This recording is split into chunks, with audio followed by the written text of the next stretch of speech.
बिस्मिल्लाहिर्रहमानिर्रहीम। अस्सलाम वालेकुम। मैं आपका होस्ट रियाज चक्को का।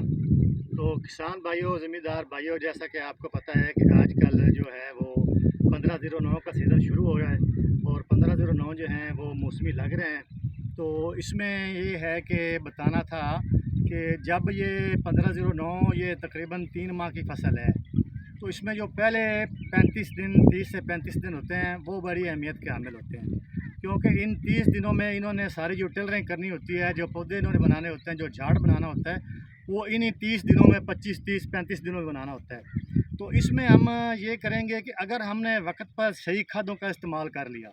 तो हम जो है वो ज़्यादा झाड़, ज़्यादा टिलरिंग, ज़्यादा पौधे बनाने में कामयाब हो जाएंगे और इससे हमारी एवरेज जो है वो अच्छी आएगी। अगर हमने खादों का मुतवाज़न इस्तेमाल ना किया, टाइम पे ना किया, तो फिर हम जो है वो ये पौधे कम बनेंगे, झाड़ कम बनेगा, जिसमें आखिर जाके वो हमारी जो एवरेज पे असर डालेगा। तो इसमें बात ये करेंगे कि इसमें कौन सी खाद कितनी किस टाइम पे डालनी चाहिए ताकि हम ज़्यादा से ज़्यादा पैदावार ले सकें। तो इसमें सबसे पहले ये है कि एक बोरी डीएपी जो है वो आप कोशिश करें कि जब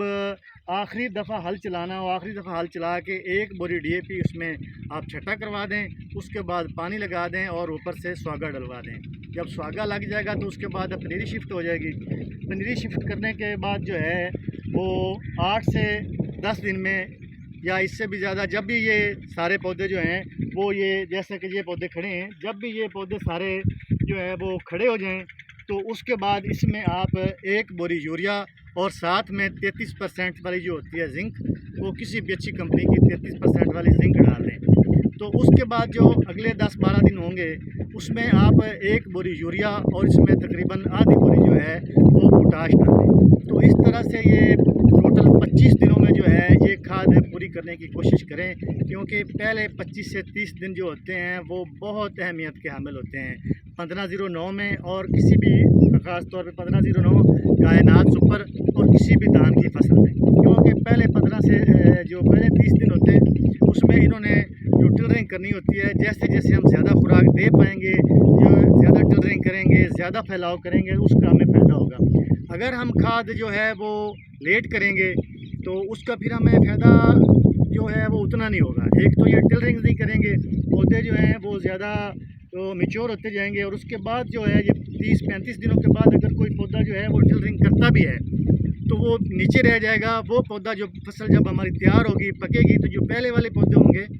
उनके साथ वो मैच नहीं करेगी, वो कच्चे रह जाएंगे, उनका हमें कोई फ़ायदा नहीं होगा। तो इसलिए ये है कि आप सबसे पहले जो है वो कोशिश ये करें कि जब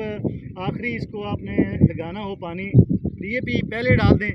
खुश्क खेत में, उसके बाद पानी लगाएं, पानी के साथ जो है 4-5 दिन बाद जिंक और एक बोरी यूरिया डालें, और उसके बाद जो है कोशिश करें कि 20 दिनों तक इसमें दूसरी बोरी यूरिया और साथ में जो है वो पोटाश डाल दें। तो इससे इंशाल्लाह जो है वो खुराक इसकी तकरीबन पूरी हो जाएगी और उससे ये ज़्यादा टिलरिंग करेगा, ज़्यादा फैले फूलेगा और जो है हमें आखिर में इंशाल्लाह बहुत अच्छी एवरेज देगा।